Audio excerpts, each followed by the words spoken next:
The Existential Crisis Hotline. The Existential Crisis Hotline.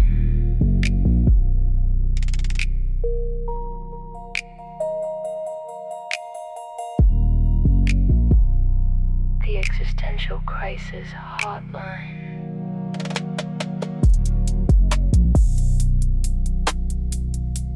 The Existential Crisis Hotline. The Existential Crisis Hotline. What's up, everybody? Welcome back. It's Tuesday night. I had to look at the calendar to make sure. Existential Crisis Hotline. And I'm Cameron Cope. And let's see. What are we going to talk about tonight? One thing I didn't talk about last night that happened yesterday was there was this, well, I was going to say crazy, but it's not really crazy anymore. Hello, Ming Yin, in the chat. Anyway, so not really crazy anymore. This stuff happens all the time, it seems like, but there was a shooting in Montreal. And it's got all the memes present. As tragic as it is, it's also quite ironic in a way. I don't know if that's even the right word for it, but I saw it yesterday, like an hour after it happened. I saw it on X. Some guy dressed in camo with a rifle was shooting people in Canada, in Montreal. I think he shot a cop. And the meme right now, and I had to go and check these things, is I'm like, this can't be real, right? But apparently, so also the guy put out a manifesto, which is not uncommon, but this one is like 103 pages long. And I read about 40 pages of it this morning while I was sipping my coffee. And it was interesting, but it's interesting to see the perspective of like where a mind like that is at. And it was a lot of discussion of Western culture, and I think the shooter was white. It seemed like it just from the tone of the article, and I don't know if they've been identified by the police yet, but probably a white guy. Kind of talking about Western culture, and he went all the way back to like pre-industrial times, back to even pre-capitalist times. And basically his whole complaint is about hypergamous culture, and that for a period of capitalism there was a sort of enforced through culture, through societies, through laws as well, nuclear family kind of situation where females paired up with males. Males could earn a decent living, generally speaking, but you didn't have to be like the most attractive guy to get all the girls, or to get a woman, a partner for life. And so he pointed out some things about like, with the way dating apps are now, and the fact that, within capitalism, it sort of forced women into the workforce.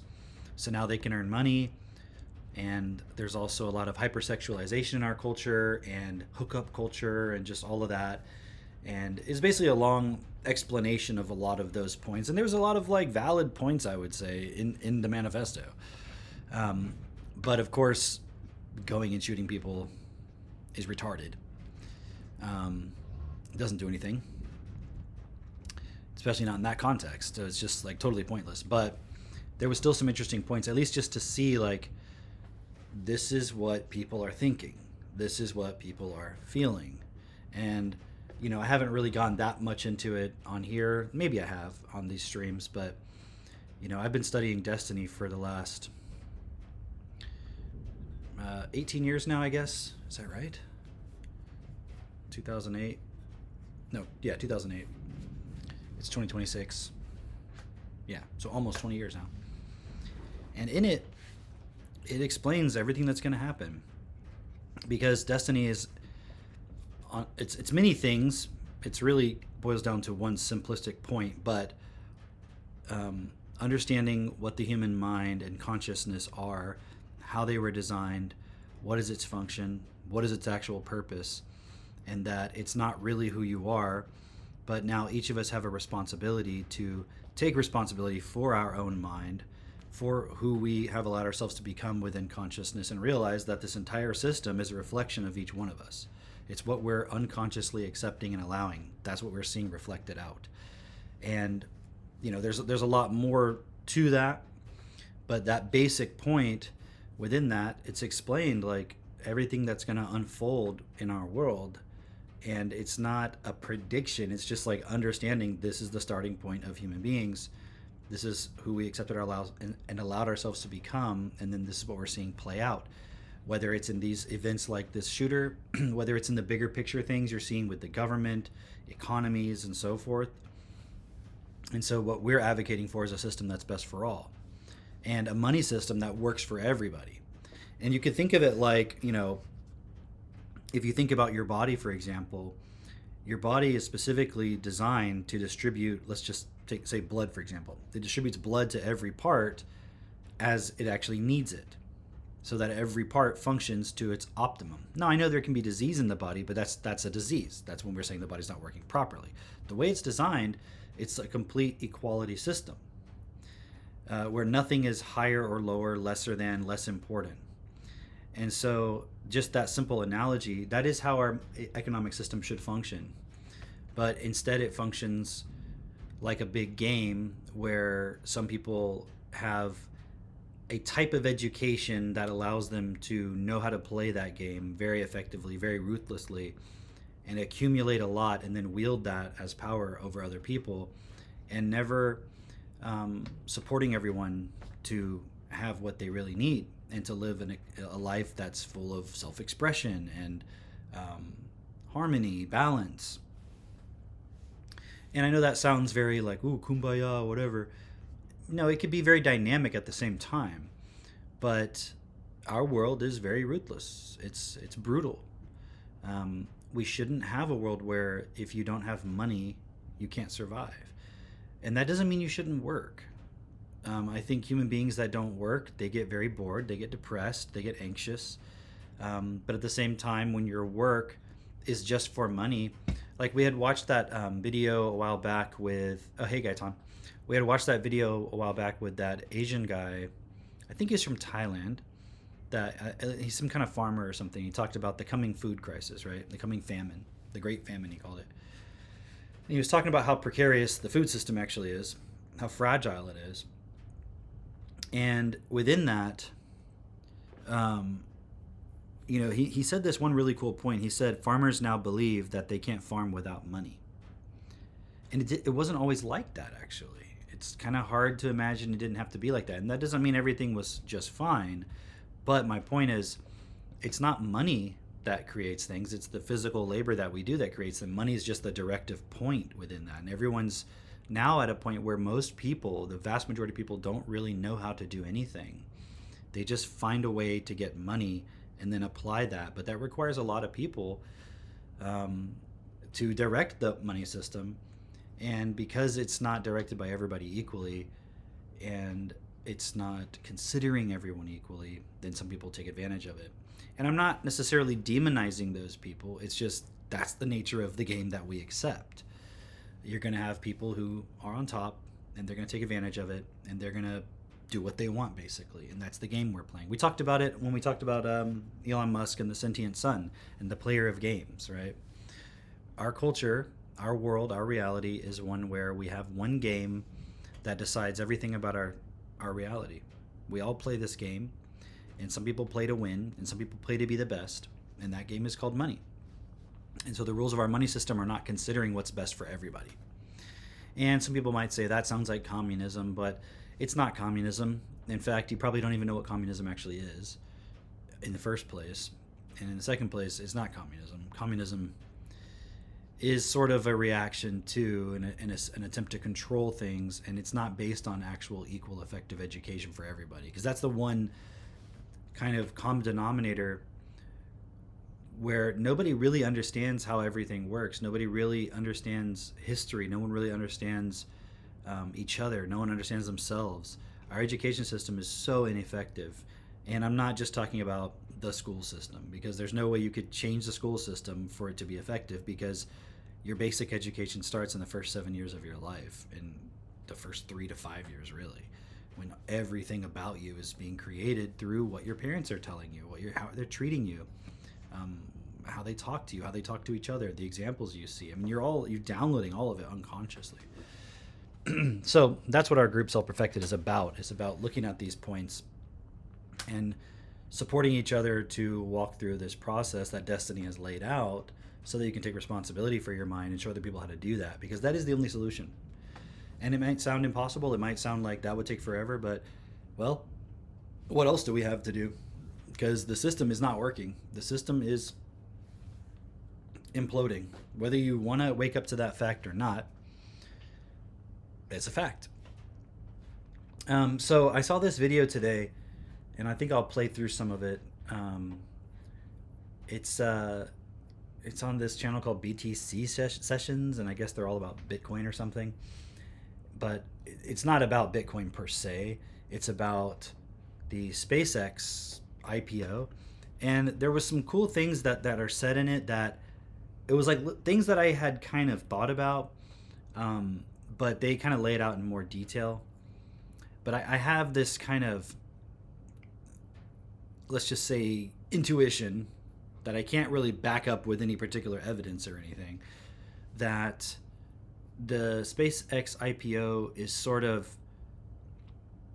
it's almost like accelerating things into some kind of larger 2008 style crash. And I'm not blaming SpaceX per se. I think it's just a sign of all of this thing that's happening. And but they had a cool theory about what the IPO, not necessarily the whole picture of what it's about, but some of the other considerations, let's say. So I'm going to let them talk for a little bit, and I'll probably obviously pause and make some comments here and there, but there's some really interesting points. So I want to share this with you guys because I think you'll find it very interesting. And it's a green chicken. Okay, so we're going to learn about economics from a green chicken. So I'm just preparing you. It's a green chicken. Okay.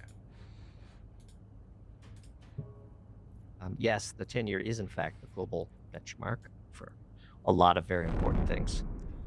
But also because of an inability to auction sufficient quantities of long-term debt to satisfy the ever-growing budget deficit, you're seeing.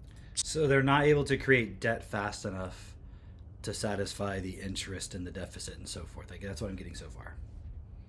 Started with Yellen and continued with Bessent, despite Bessent's criticism of Yellen for doing it prior to ascending into the chair, that the U.S. government is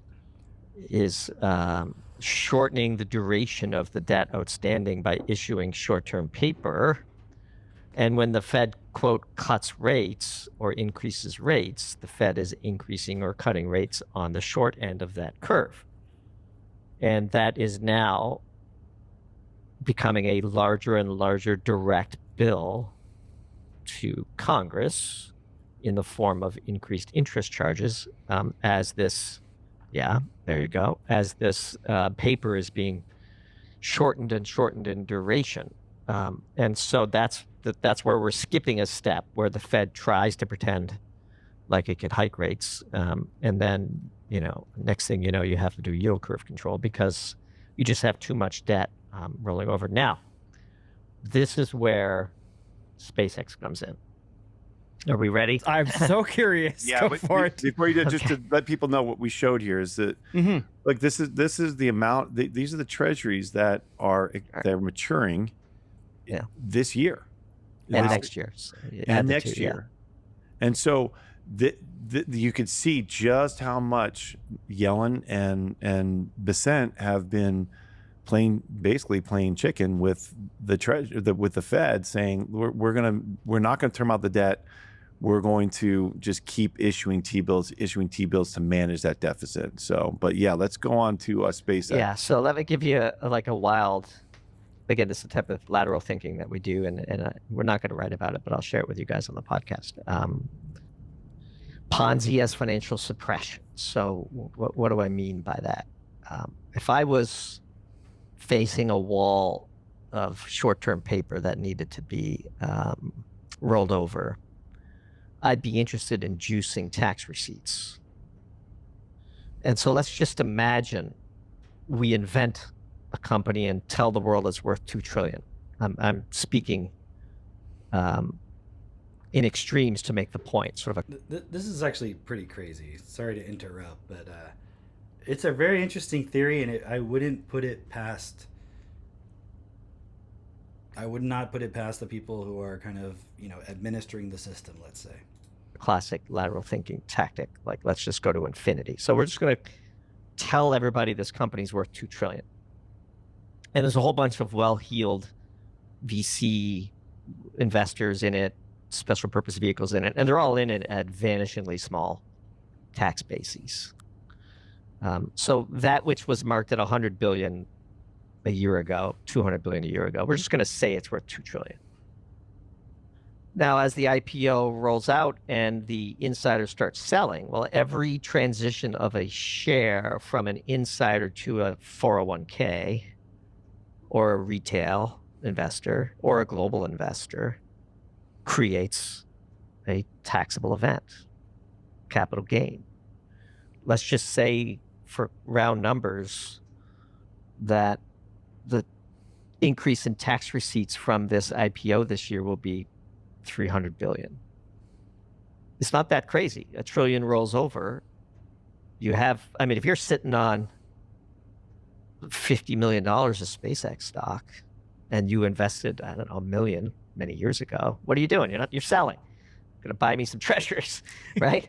And you're going to pay taxes along the way. And so, okay, one IPO is 15% of the bogey. Now we have OpenAI coming. We have Anthropic coming. So if you just create paper gains and force retirees and convince retails to buy it at ridiculously high prices, all the people doing the selling are going to be sharing that with Uncle Sam. Yeah. That was sort of our aha moment this weekend as we gave this a deep think, which is maybe it's not as bad. So when we were talking earlier, there's no way around it. Well, there is a way around it, which is to trick people that something's worth 10 trillion, have 3 trillion of it come in the form of receivables, and we wipe out some of that debt, and also stablecoin issuance and all the other things that we're seeing as sort of a soft form of financial suppression. There's this part of the story where you just go and take it from people's 401k accounts, that's one way, but the other way is you indirectly take it by dropping bags on them, to speak bluntly. And it's probably a little tinfoil, a little woo-woo, a little out there, but it kind of makes sense. If SpaceX immediately is included in the ND, the NDX 100, yeah, and there's plenty of shares that would have to be bought there. I don't know with the exact calculation, or if you've done it. I think it's but a lot of shares. It doesn't even matter, because it's all, with every unlock, you're creating new taxable events for people dumping. Like, it's up today, and then, $25. And then it gets but you're stuffing it back into 401ks and IRAs through the ETFs that follow the NASDAQ 100 or the S&P eventually when they do get a profit. Forget SpaceX. Let's just take that as a hypothetical and broaden it. If I wanted to indulge in financial suppression, I would want to do it in a way that made it seem like you were selling dreams. It's basically a lottery. This is essentially lottery taken to an extreme level, right? And so there's a path.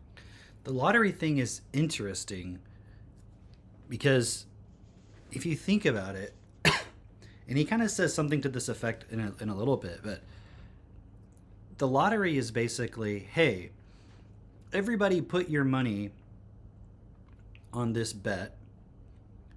Then whoever's administering the lottery, we're going to make somebody really rich.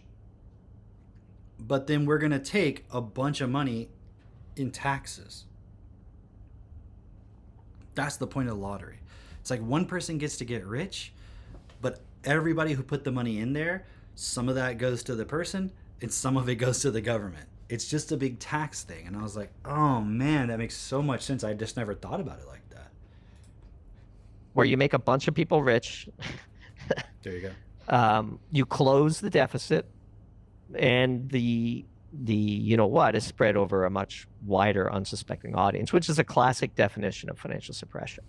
So there's things going on, you know, that are hard to explain. Like, gee, how could, like, for example, like SpaceX up $25 today. What's that? 300 trillion in market cap in a day? Just goes to show you how wild the stock market is, right? Like that a company that does a couple of deca-billion dollars in revenue is swinging in value of 300 billion based on, you know, what everyone agrees are on. That's crazy because their revenue is like 28 billion, whatever. And yet their valuation can go 300 billion just in one day based on the stock. It's actually totally insane. Realistic sci-fi type, you know, musings of a relatively odd man. And so what's going on? There's a deeper meaning, you know. So that's our long shot view. Yeah. Sorry, that was stupid. I just had to jump in there because that was part of this whole thing that was driving me a little bit crazy with the initial launch. Like, I'm not saying that Elon's not great and we're not getting cool stuff out of this.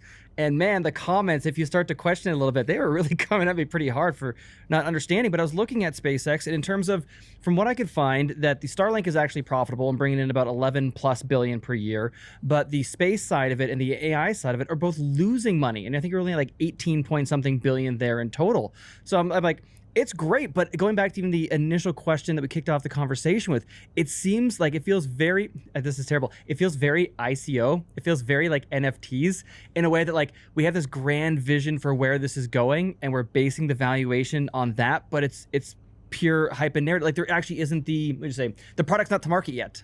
Well, like, what was it Jason Calcanis said? We showed it on the stream a couple nights ago. He was like, the thing that makes SpaceX so valuable is that it's valuable, and because it's so valuable, it can acquire companies. That's what makes it valuable. It's just like this entity that everyone believes in now that therefore can do a lot of stuff. Mental model, none of that matters. All that matters is people have to believe it. And so, like, you know, save all the comments. Not that anyone's going to get this deep into the podcast if they're looking to rag on you in the comments. But like, all you need is literally enough people to believe, right? Because, you know, the point of the exercise, the purpose of a system, what it does is it creates an enormous amount of tax receipts with very low friction. Who's complaining? Right, and that's a good point. I mean, even if you get to, Goldman has almost, you know, another thing about that is, let's just assume that's a big part of it. This is a theory, but it kind of makes sense what he's saying. If that's a part of it, that they're doing this so they can bring in that tax revenue to deal with the deficit, what's after that? Like, it's just always this game of like, everything's gonna fucking collapse unless we do these outlandish things. And where does that end? Like, where does it end? It's a $500 billion estimated revenue by 2030, I think. And so, you know, I mean, 25 times growth between now and then, or whatever it is. And, you know, I mean, so lead underwriter, we should say. Let's just pretend that they hit on all cylinders, and they hit that you still need to believe. I think it's like 8 times revenue for you to get a double from here. You still need that. So you've got it, like, this is priced to utter perfection, right? And then now when you say that, though, Doomberg, it, you know, brings up the thought again. Now you have another little thought process, and you look at Polymarket and Kalshi, and you think about, well, there's so much money in betting now. Yeah. People spend more money on betting than they have on music, movies, and books this year, which is just insane. And you think about that, every single time one of those bets is settled, that's a taxable event. And you have to put your ID on there. You have to be, it's a KYC on those apps. I know because I got onto Polymarket, and I can't even, not that I bet in the Polymarket markets. I got enough going on, but just to see how they work, I know that you can't bet here in Nevada on sports or politics because you're blocked out from the casino, however they politicked that. But you have a settlement on every single one of these trades. If you bought the Knicks and you won, that's settled. That's a taxable event. And so it's not like these where you buy SpaceX, you sit on it for 5 years. Yeah, you've got a taxable gain, but there's no way to sit on a taxable event there. And there's no way to sit on a taxable event unless you've got a very long contract that you're betting in. So it's free. Yeah, there's no parlays, no long-term parlays. That's right. There's no long-term parlays. No, so this is now you're starting to think like Doomberg, James. So if you have a giant help hole, me. That is interesting, though, why they would push the gambling or the betting on Polymarket so much, because every time someone bets and they win, that's a capital gain. Like, that's actually, I don't know if that's technically what it's called, but it's like a tax event basically, and that's getting everybody just to put all their money into that, which comes right back as taxes. That's crazy. and you need to plug it. Yeah. Right. And you don't want to raise taxes on people. You do things like this. You make, nihilism is a great way to have people part with their money. So in that world, I want to own things like Bitcoin and gold. Yeah, it's financial repression, and it either way, even if you do wear the tinfoil hat and you believe that, which it's not really that far of a putt, but let's just say that you believe that there are ways that we're creating large taxable gains that really, what do they do? Well, they end up exacerbating the K-shaped economy. They end up exacerbating that separation of wealth. It's just what it is. And so all paths, again, to lead to some sort of debasement and printing and or that financial repression and exacerbation of separation of wealth. So you just said something I want to emphasize, because this is actually sometimes why we're often or sometimes misunderstood. When we use the word mental model, and we exercise in lateral thinking, the most important skill of lateral thinking is not concerning yourself as to whether or not the axiom is correct or not, just whether it works. So axiom is that Ponzi-esque suppression. And again, I'm not calling SpaceX a Ponzi. I'm using that phrase more generally. Create something, give it far more value than it's worth, and then have people speculate on it and collect the taxes. That's what we mean by that label. It doesn't actually have to be true as long as it continues to predict. So in that mental model where all bets are off, you can gamble, you can do things, you can speculate, you can make exaggerated claims as a CEO about what you're going to do. You're not going to face the consequences. The SEC is going to be defanged. All those things are consistent with the need to generate nihilistic type capital gains to tax. And so whether or not we're right is irrelevant. Is the model currently operative? And in our view, we'll see how OpenAI does. We'll see how Anthropic does. One counter to that, for example, was S&P not including SpaceX in shortly after the IPO. That ran counter to our mental model. And so, okay, that's a cut against it. If we get a few more cut against it, we just discard it.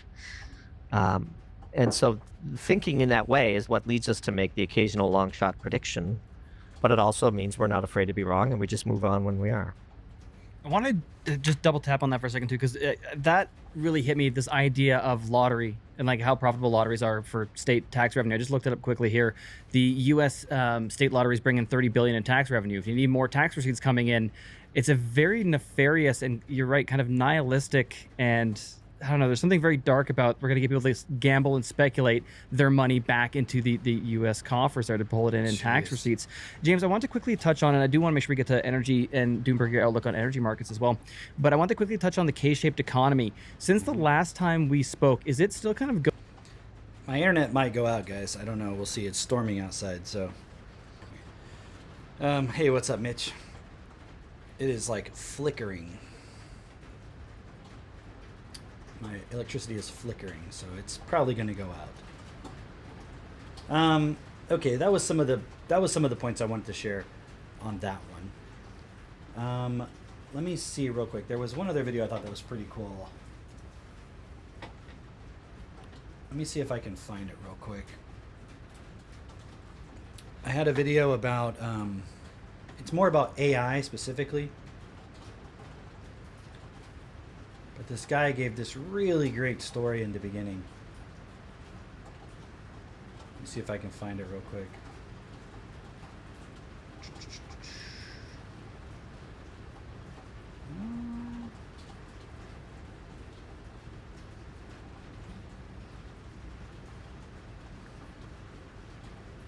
Where is it?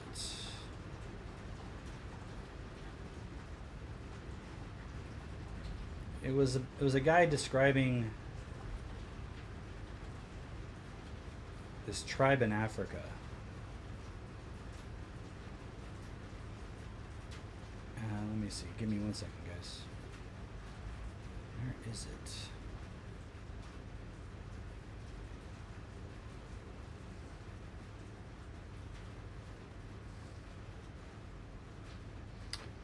Let me look somewhere else for it.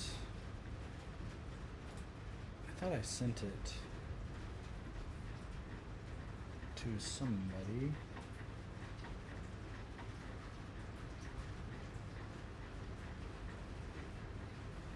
Huh.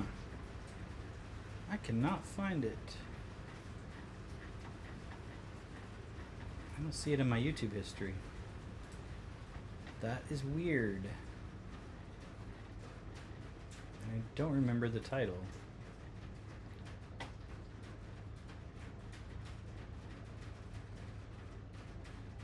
Oh wait, is it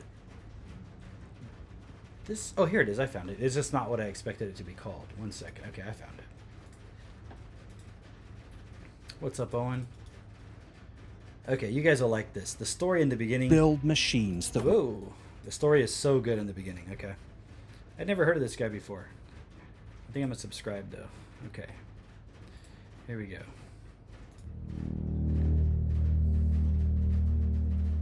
Because it really gives you a very clear picture. Oh, sorry, I need to share it.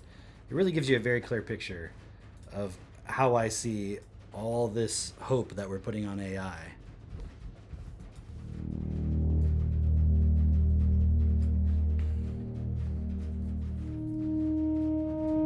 In April of 1856, a teenage girl named Nongawuze stood by the banks of the Gara River and received a message from the dead.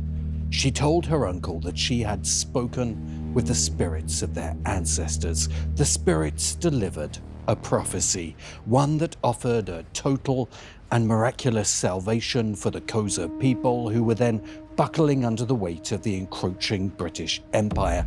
The ancestors promised to rise up, drive the British into the sea, and usher in an era of unimaginable utopian abundance. Flocks of beautiful, immortal cattle would emerge from the earth.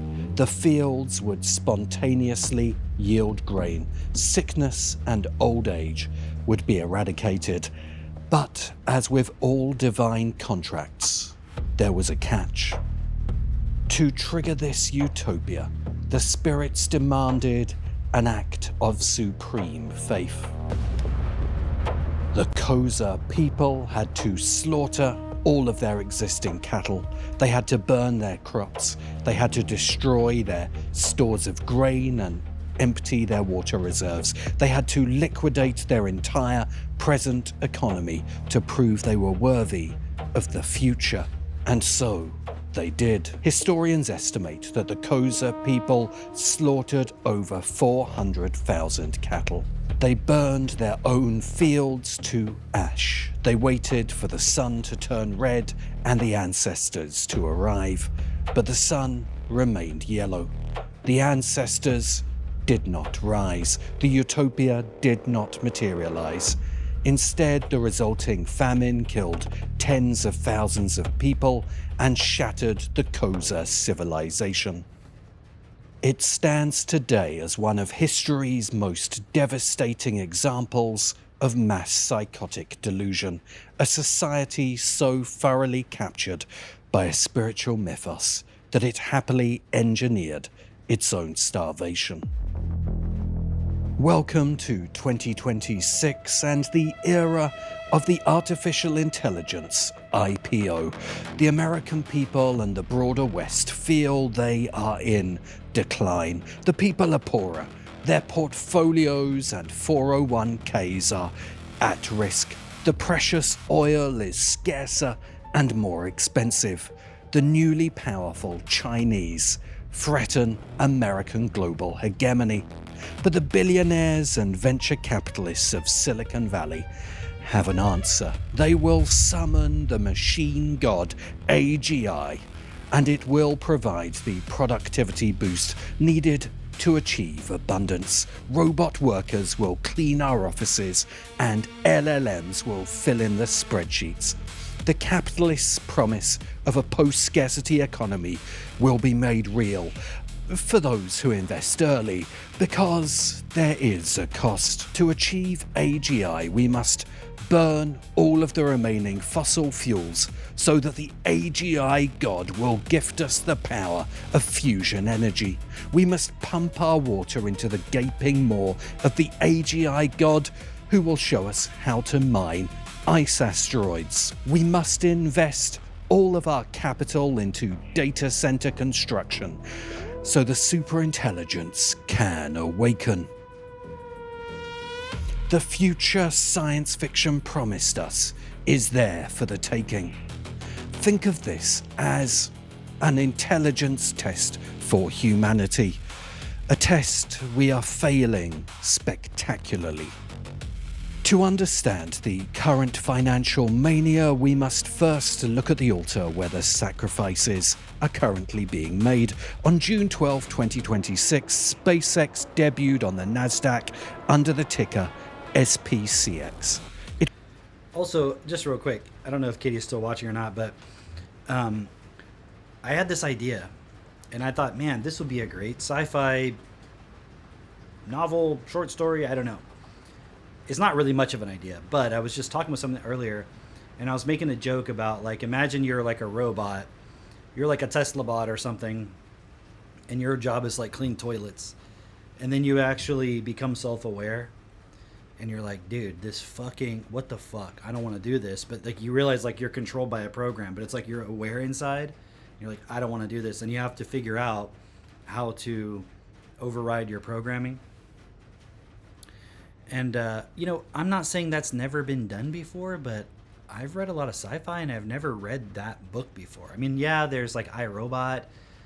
I guess the robot becomes self-aware, sort of. But, like, imagine it from the perspective of the robot, like, being self-aware. Because that'd be a really good metaphor, analogy for human beings right now, where, like, you think you have free will, you think you have free choice, but try to do what's best for everybody. Try to actually stand up in this system and then see how you get locked down by your programming, by your mind, being like, no, just feel good. No, don't feel bad. Do this. Promise. I promise it'll make you feel good. Yeah, do that. And then it always ends in disaster. So there's something to that. Someone who's a writer could take that idea. But anyways, I'll continue here. It was the largest initial public offering in the history of human commerce, raising $75 billion and immediately sporting a valuation of $1.77 trillion.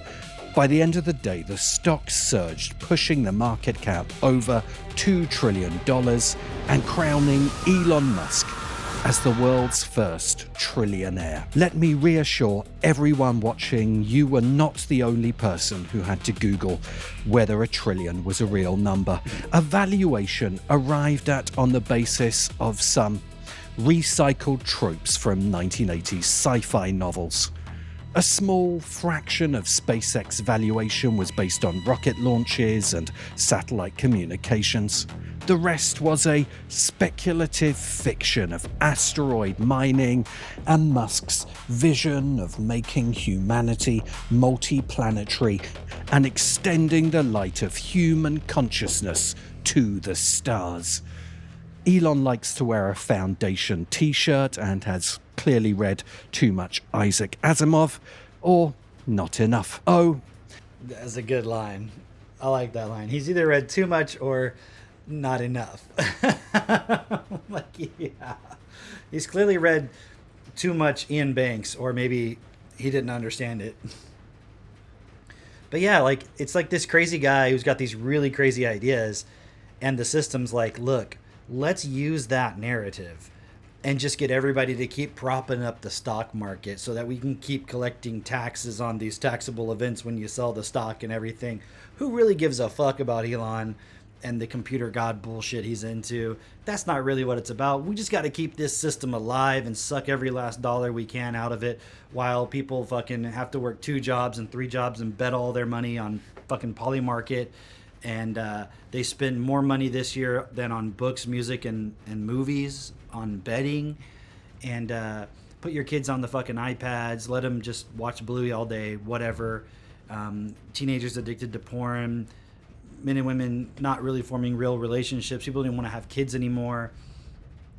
But yeah, let's just keep this thing going, man. Let's keep this stock market going, because you know, if we stop and actually figure out a way to solve the problem for everybody, I mean, you know, I wouldn't have my yachts, you know, I wouldn't have my fucking villas in Switzerland. And a third-rate AI model currently burning billions. Talking to the believers sucked in by the Musk mythos reveals over and again the same circular illogic. Humanity is doomed to extinction if it stays on one planet, so instead of learning to live on our planet, we must pay Elon for the sci-fi fantasy he has.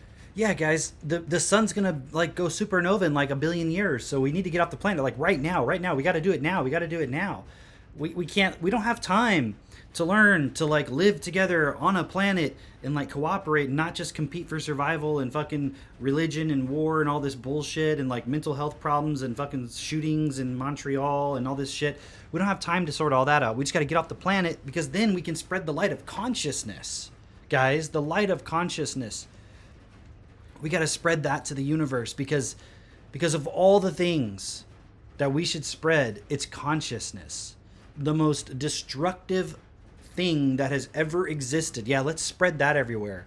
And how do you know what I'm saying is right? Because look what we're doing. We're like literally fucking destroying and not solving the problem, extracting bullshit, betting, gambling, all this just so we can get off the planet and spread the consciousness. It's such bullshit.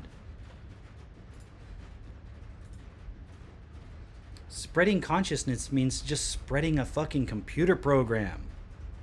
Selling us like a 40-a-day smoker buying a snake oil cure for cancer instead of just giving up. AI, artificial intelligence. AI, artificial intelligence. AI,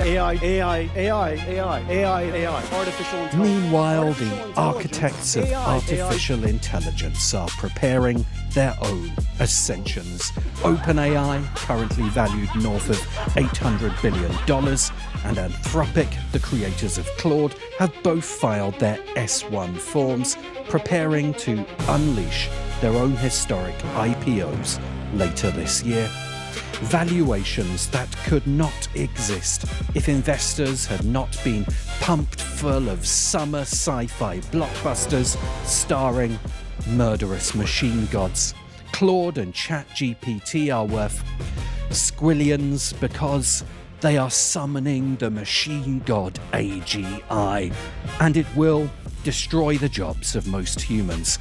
But those who sacrifice their capital today will be given greater capital tomorrow. The tech priesthood has issued an ultimatum to the people: sacrifice to the future or be left behind in the dirt. It's important to understand that the AGI doomers are the ones truly powering the hype cycle. When Eliezer Yudkowsky warns that if anyone builds it, everyone dies, he is massively boosting the excitement to build it. The ancient gods and ancestors have never been loving or kind. They are vindictive, volatile, and terrifyingly arbitrary. Because terror is not a marketing failure. It is the ultimate mechanism of authority.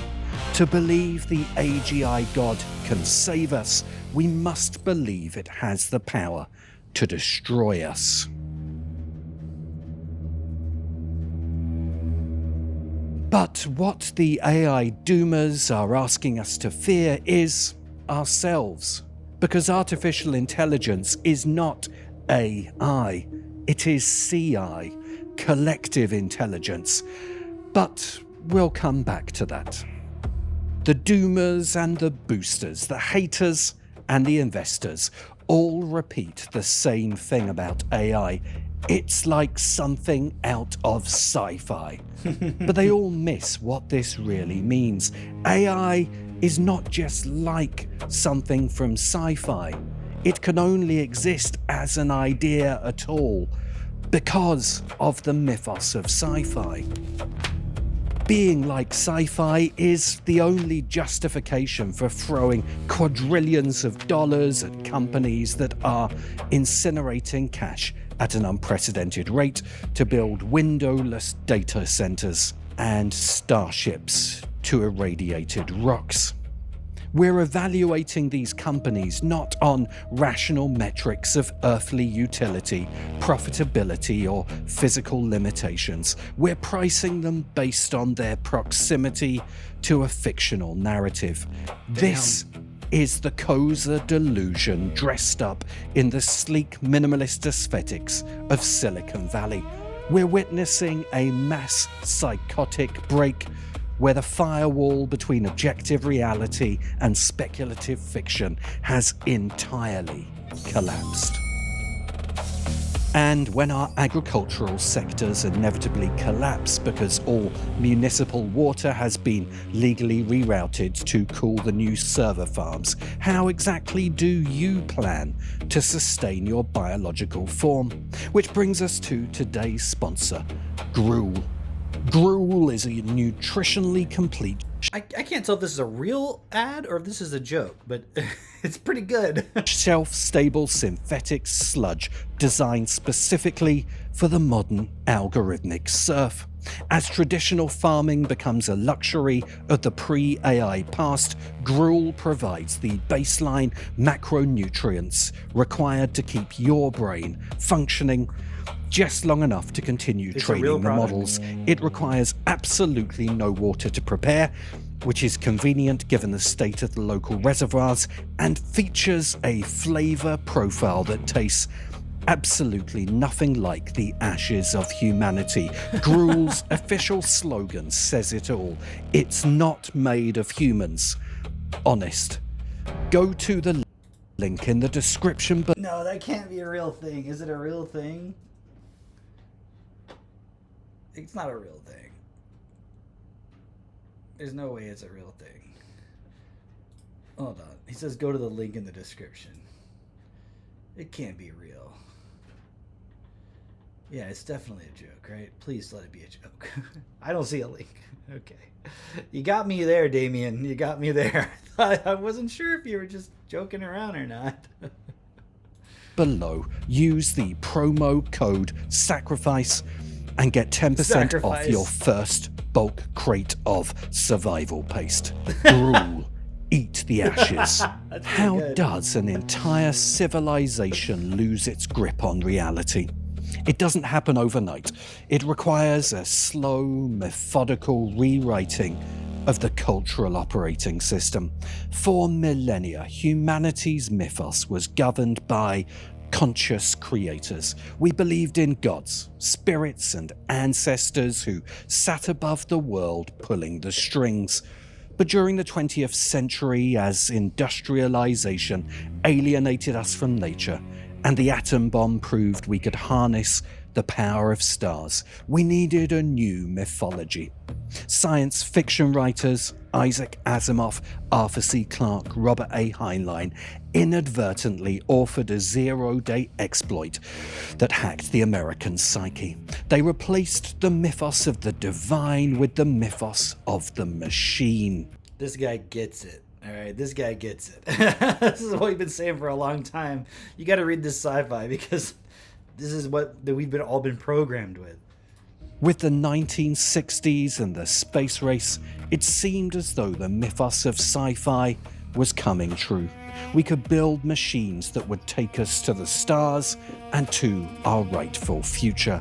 But then the fantasy died, not because we didn't invest enough capital, but because it had always been a fantasy. Then the development of the computer and the internet created a new fantasy.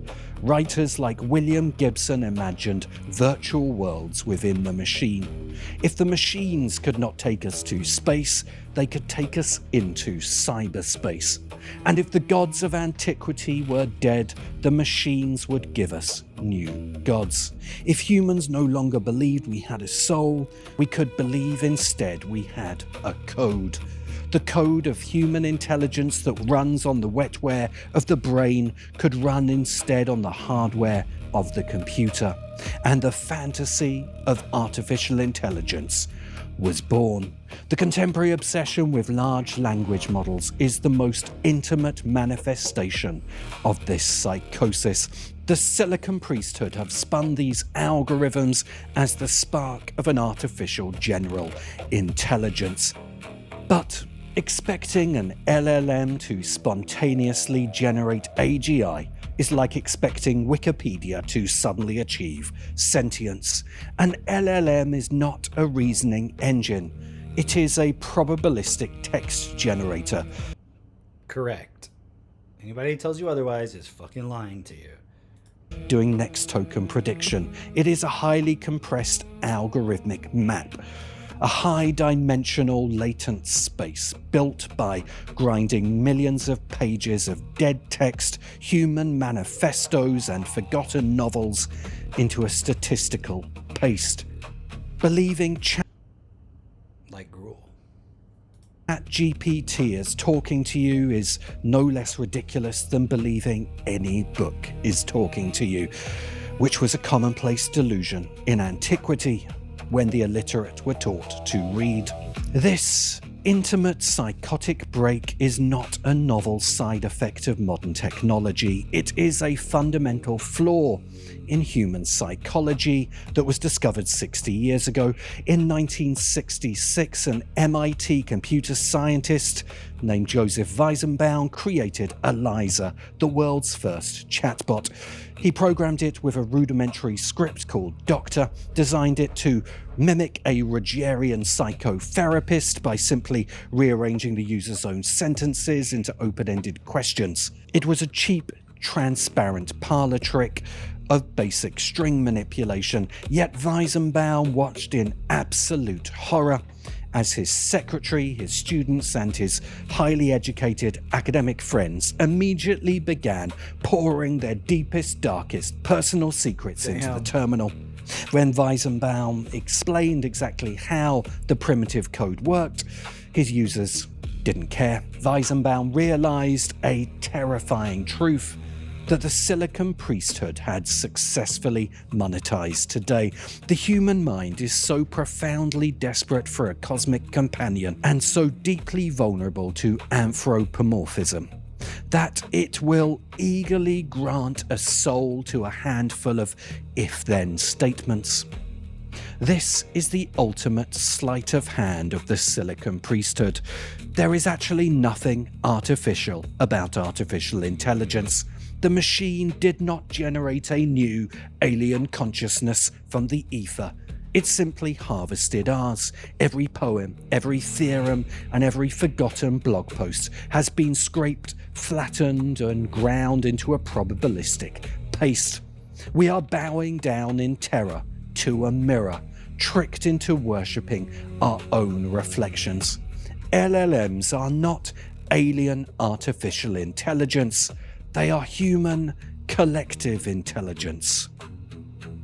And they belong to humanity collectively, which is why I use CI for the folks typing that comment. But because our minds have been cyber primed, I want to see what it said. folks typing. Imagine actually calling yourself a creator when you just type a prompt into a machine. Lazy, soulless slop, theft, algorithmic garbage, zero talent, unsubbed, hope the algorithm buries you.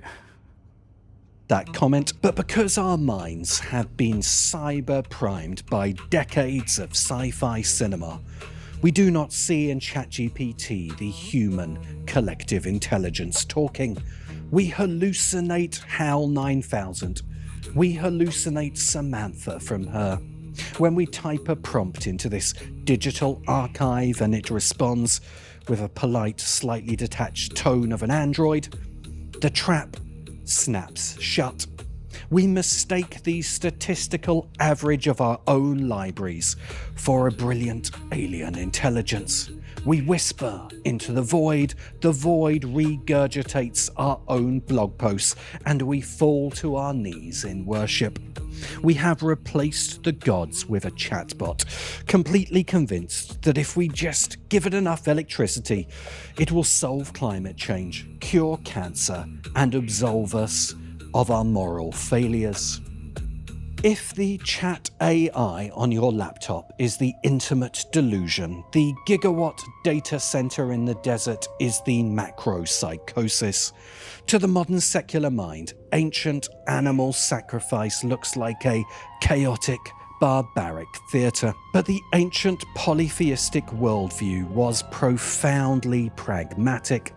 In Rome, the relationship between humans and the divine was governed by a strict legal contract. Do et des. I give so that you may give. The gods were like mafiosi who demanded their portion of smoke and fat as sacrifices to sustain their power. If a society neglected its sacrifices, the gods would grow angry and throw the cosmic order into chaos. Furthermore, to slaughter an animal, which was the ultimate measure of wealth in antiquity, was to literally burn your capital.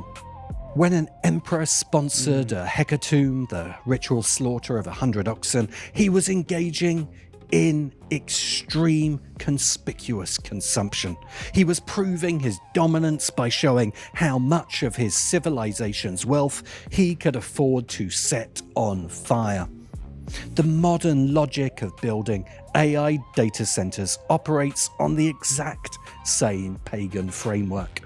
The tech oligarchs are pouring hundreds of billions of dollars into NVIDIA GPUs and cooling systems, dedicated power grids. Why? Because of the scaling laws. The theory that these models only become more intelligent by being fed exponentially larger diets of data and electricity. But what needs to be scaled isn't the processing power.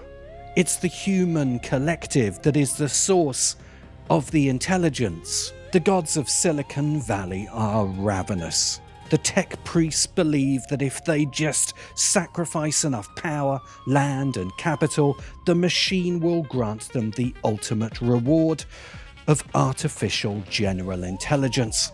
If the model simply outputs a slightly better autocomplete or hallucinates an absurd answer, the engineer does not conclude that matrix multiplication cannot spontaneously generate consciousness.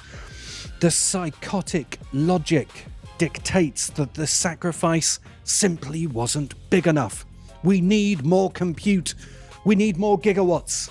We need to build a nuclear reactor to power the server farm. This is the sunk cost psychosis. When a sovereign wealth fund or venture capital firm backs an AI IPO, they are participating in a modern hecatomb, hoarding hundreds of thousands of cutting-edge GPUs is a performance of dominance aimed squarely at rival factions. It is the ultimate geopolitical flex. Look at the sheer scale of the resources I can afford to incinerate in the desert. Bow before my capacity to bear the cost of the future. We cling to the comforting delusion that the men leading this charge are rational actors, objective engineers, and benevolent visionaries dutifully pushing the boundaries of applied science. They are nothing of the sort. The modern AI CEO is not a scientist. He is a psychotic pagan wearing a Patagonia fleece. Their pursuit of an artificial god is not a technological endeavor, but a strictly imperial one. Driven by an insatiable Caesarian ambition, they are perfectly willing to sacrifice the literal lifeblood of our civilization, our energy grids, our water tables, our capital, on the altar of their own greatness. They demand these modern hecatombs not because they possess a rational, empirical blueprint for flourishing, but because in the twisted logic of the Silicon priesthood, whoever summons and controls the oracle controls the empire. They are happily burning the present world to ashes, entirely convinced that they alone are destined to rule the smoke. When we read about the Kosa, we feel a patronizing pity. We diagnose their absolute faith in ancestral spirits as a tragic, primitive superstition. Yet, we are entirely blind to the superstition of our own era, the dogma of the machine universe. Silicon Valley operates on the fundamental, unquestioned belief that the cosmos is merely a highly complex computable mechanism, that human consciousness is just a byproduct of scale, and that if we simply stack enough processors in a warehouse in Utah, a digital messiah will spontaneously emerge. But this mechanistic worldview is fundamentally false. It is a reductive, brutally limited framework masquerading as objective science. In a few centuries, historians will look back at our gigawatt data centers with the exact same anthropological pity we reserve for ancient altars. The best sociological analysis suggests that sacrifices worked because they brought people together and focused them on communal problems, creating solutions. It had nothing to do with gods, just humanity. Emil Durkheim, in his 1912 work, The Foundational Forms of Religious Life, called this collective effervescence. Sacrifice inadvertently activated human collective intelligence. LLMs aren't AGI, they are us. They work because billions of us already solved these problems. They're a way to access and activate our human collective intelligence. The way to make better AGI isn't to burn silicon wafers in a desert.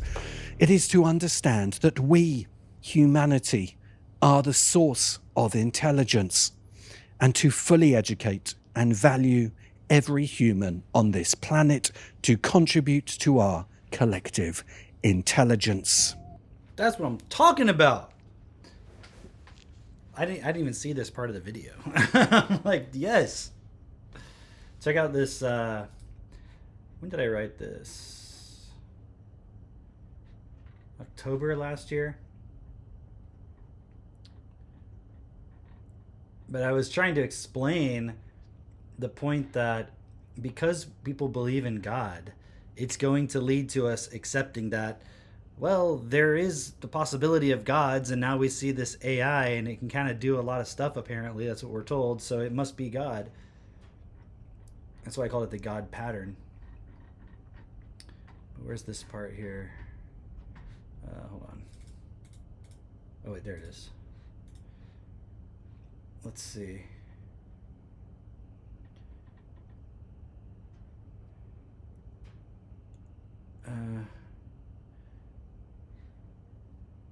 That's why you believe in God, isn't it? It's the same pattern. When the AI God asks us to sacrifice ourselves on its behalf, who will stand up to it? Do you see anyone stand up to God in the Bible? Do you see anyone standing up to the current economic system for real? And do you think the AI won't ask for sacrifices? In the Bible, God asks for your best crops. The AI God will ask for all the water so it can cool itself down. And we will give it the water it demands, because we believe if we meet its demands, it will perform miracles for us. It will create heaven on earth for us.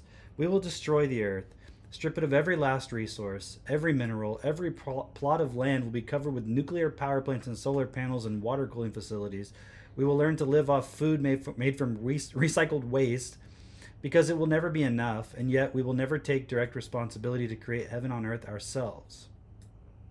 I mean, if everyone had their basic needs met and had a proper education and no reason to fear each other, wouldn't that be heaven on earth? Wouldn't we have to see all life as equally valuable for that to be a reality? Is that literally what the guy was just saying? Why can't we create that right here, right now, with what we have available to us already? We believe we are incapable because we don't believe we can change our nature. We want so badly for there to be something smarter than us, something moral, something greater, something better. And we think we can create it in a computer system. But what we really want is God to save us from ourselves. What we really want is to hold on to any excuse that means we do not have to change. So it's not really about AI. It's not even really about God. It's about the fact that we have all trapped ourselves in hell to face the fact that we do not want to take direct responsibility for who we are, what we accept and allow, and what we do. And the only way out is to realize we have to walk through every excuse and consequence and start only doing what is best for all. That doesn't mean there's no place for AI in some capacity. But if we use it as a replacement for self-responsibility, we are fucked. I mean, we are already fucked. Because that is what we have been using God for, to avoid self-responsibility. So this is not a speculation that we will use AI this way. It's a fact. And it will be even more fucked because this is like giving a few humans on Earth the ability to control everyone in the most perfect way possible.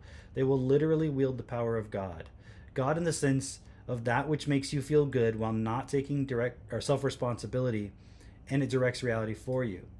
If the thought of humans wielding the power of God disgusts you, ask yourself, is it because you think humans don't have the right? Because that's irrelevant.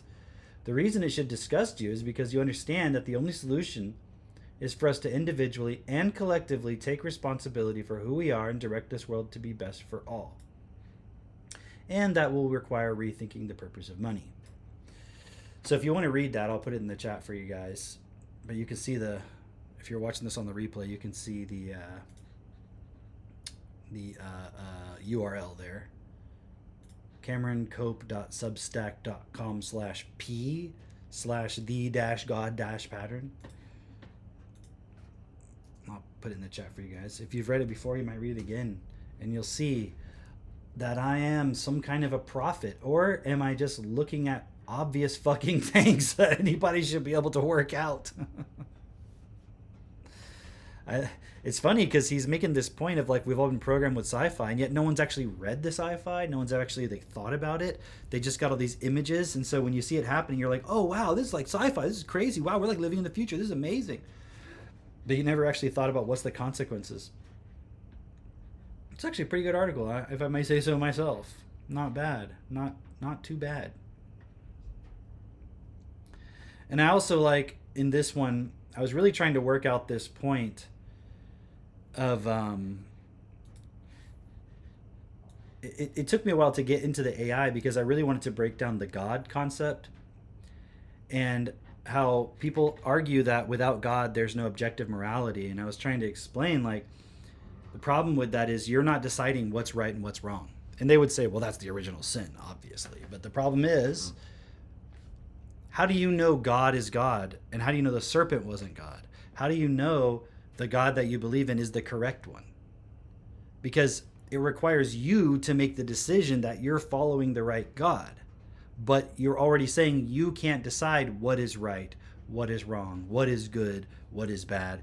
That source has to come from somewhere else. And you say, well, it comes from within you, and it's like, well, then how come there's multiple different religions with different gods? So it's just a game that you can never win. You can never actually come to a conclusion, because it's just a self-dishonesty. It's not considering and accepting the fact that you actually are the one deciding whether you want to project that outside of yourself or not. It is you deciding, this is the God I want to follow. And it's always based on some feeling, and it's always based on some self-dishonesty about wanting to feel secure, wanting to know that good things are going to happen to you here in this life or when you die. It's basically just anxiety over death. That's really all it comes down to. You just want something to exist that takes care of that for you. Which, if you study Destiny, you'll understand that's how the whole concept of God got created in the first place, and manipulated everyone, or everyone allowed themselves to be manipulated by, to put ourselves in the position that we're in now, where we're now having to face the reality of who we are, and all this stuff that's happening with the AI being created, the economy, all this stuff. As I said in the very beginning of this stream, it is an expression of who we are individually. So, this guy's talking about the AI, it's collective intelligence. It's just a fucking program. Yes, it's fed on all the data, but none of that data is stuff that human beings actually came up with. They were just running a program based on their circumstances of trying to survive in a reality, in a system that was not best for them, where they had to fight to survive. So it's just a lot of collective junk, basically, because none of it is common sense. That's why the AI will never speak common sense. It'll only give you the thing that fits in with the system as it already is. All right. That's all from me tonight, guys. And I will see you tomorrow, which will be Wednesday the 24th. Have a good night. Share the stream with a friend. Share the stream with an enemy. Share the stream with a stranger who may become a friend or an enemy. You never know. Turn enemies into friends by sharing the stream. That's one thing I've noticed. I've had a lot of people tell me they shared the stream with somebody that they were enemies with, and that enemy became their friend. That's a true story. So go make some friends. All right, everybody. I'll see y'all tomorrow night. Have a good night, and I'll see you tomorrow night. Good night. Have a good night.